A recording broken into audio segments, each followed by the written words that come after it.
Bonjour à tous et à toutes et heureux de vous retrouver ce samedi 25 mars 2023 ici au congrès du CMGF chez les médecins généralistes ce week-end. Et je reçois Sondra Liebart et Tristan Gabriel. Sondra Liebart, vous êtes médecin au centre pénitentiaire, des centres pénitentiaires et rattaché au CHU de Saint-Étienne. Et vous, Tristan Gabriel, vous êtes psychiatre dans les mêmes établissements. On voudrait vous entretenir sur cette conférence que vous allez donner dans quelques minutes ici au congrès du CMGF sur les violences diverses qui existent. Et évidemment, elles sont nombreuses, nous allons y revenir, mais surtout sur l'idée de soigner les violences. Soigner les violences à la fois évidemment des victimes, mais aussi, en tant que médecin, des auteurs. C'est, j'imagine, un peu ce que vous faites également dans votre activité médicale en centre pénitentiaire. Oui, on est amené à soigner des gens qui sont incarcérés pour tout type de faits, puisque nous on exerce en maison d'arrêt. Et puis c'est à cette occasion qu'on a pu aborder la question des violences et de la prise en charge spécifique des auteurs de violences, qui n'est pas quelque chose auquel on est très habitué dans la pratique classique. Oui. Alors, quand vous faites référence aux violences comme médecin, et notamment dans un établissement pénitentiaire, vous parlez de quel type de violence pour cadrer un peu notre entretien? Ça peut être les violences physiques, verbales, mais aussi les violences à caractère sexuel sur des adultes ou des mineurs. Alors, est-ce que c'est peut-être, je ne sais pas, vous allez me le dire l'un et l'autre, je ne sais pas si c'est plus fréquent que ça ne l'était, mais en tout cas, la société réagit, s'organise. Et d'ailleurs, vous recevez un magistrat dans cette conférence, parce qu'évidemment, il y a un travail très étroit entre la justice et la médecine, en l'occurrence. Alors, il y a un travail à la fois étroit et à la fois, c'est vraiment deux choses différentes. Il y a la justice d'un côté qui va appliquer un cadre, juger, enquêter.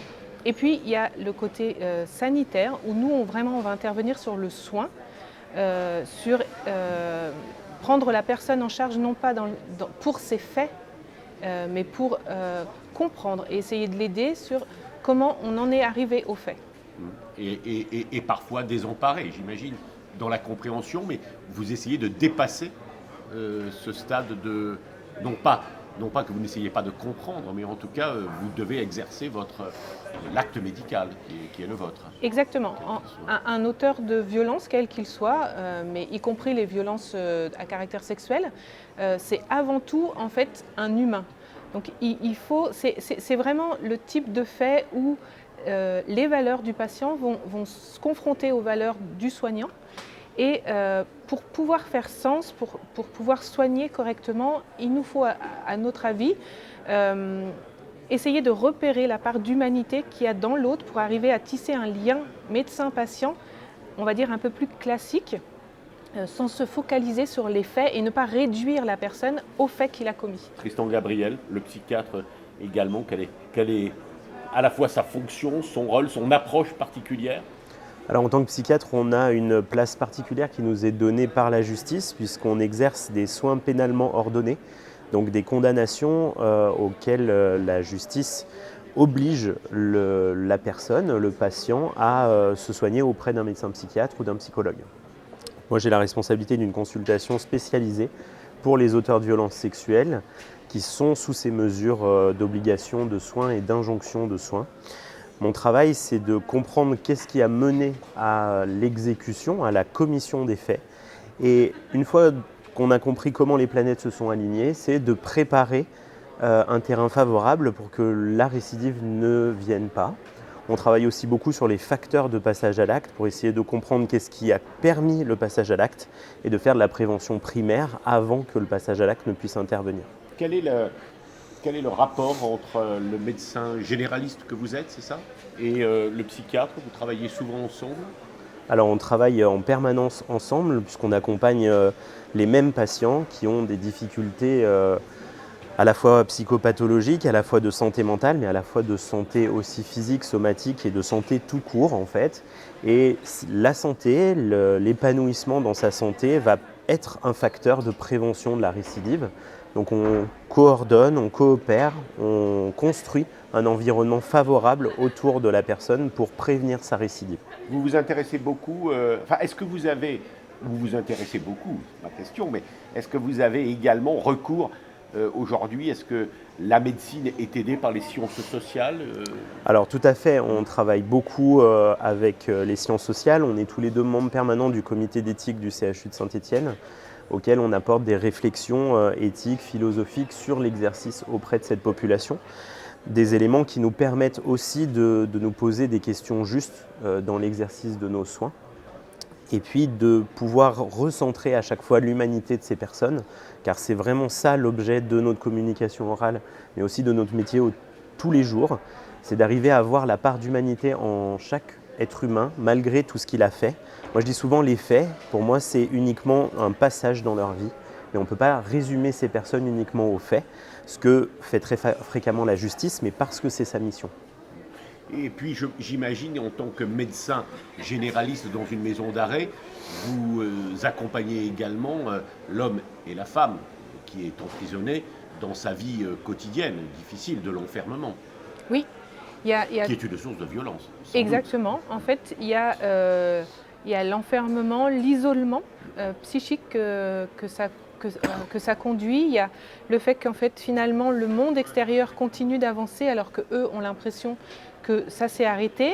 Donc ça va être comment on peut les accompagner d'un point de vue vraiment somatique, mais aussi comment continuer à être parent quand on est en prison, comment continuer à avoir une vie de société en étant mis à l'écart de la société. Je sais que ce n'est pas facile de résumer et puis qu'il y a sans doute des situations extrêmement diverses, mais l'administration pénitentiaire, d'une manière générale, comment elle évolue vis-à-vis de ces questions de violence et notamment de relations avec les médecins. Est-ce qu'on peut être, comme ça, pour garder quelques idées simples, est-ce que l'on peut être un peu positif, optimiste, ou au contraire, c'est un monde...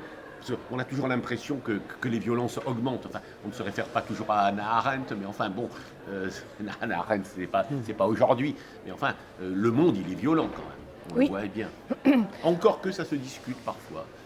Oui, en fait, depuis 1995, le législateur a choisi de faire une séparation entre le sanitaire et le pénitentiaire. Donc quand on exerce en prison, on est vraiment un service de l'hôpital au milieu de la prison et on a vraiment deux missions différentes. Il y a la mission pénitentiaire et la mission sanitaire. Donc on n'est pas hiérarchiquement liés, on garde chacun notre indépendance. Mais il faut bien avouer aussi que les conditions d'hébergement, notamment, créent un ensemble qui multiplie les difficultés et les violences. Je crois que la surpopulation carcérale, notamment en maison d'arrêt, participe à la difficulté de prise en charge et de réinsertion et de prise en charge pénitentiaire vis-à-vis de cette population. Je voudrais, ce sera peut-être ma dernière question, on a le sentiment que l'expertise est de plus en plus demandée, réclamée, etc. Et qu'il y a peut-être donc même une médicalisation de l'acte judiciaire. Quel est votre sentiment et est-ce ne pas trop vous demander, ne pas trop demander à la médecine? Alors effectivement, la place de l'expert et la place du médecin au sein de la procédure judiciaire est très importante. On est effectivement sollicité pour les expertises pré-sententielles et puis post-sententielles qui ont une place importante dans la procédure et dans la décision des magistrats. Et puis la prévention de la récidive, comme j'en parlais précédemment, est de plus en plus remise entre les mains du sanitaire, du secteur sanitaire, pour essayer d'accompagner les patients d'un point de vue médical dans leur rétablissement, malgré des vraies limitations de nos moyens, de notre efficacité chez des personnes qui ne présentent pas de maladie ou qui ne présentent pas de volonté d'évoluer. Eh bien, merci à vous deux. Je vous souhaite une très belle conférence. C'est un sujet qui est à la fois au centre de l'activité et de la réflexion médicale, mais qui n'est peut-être pas justement souvent ou si souvent abordé que cela le mériterait. En tout cas, je vous souhaite un très bon congrès. Merci. Beaucoup. Merci.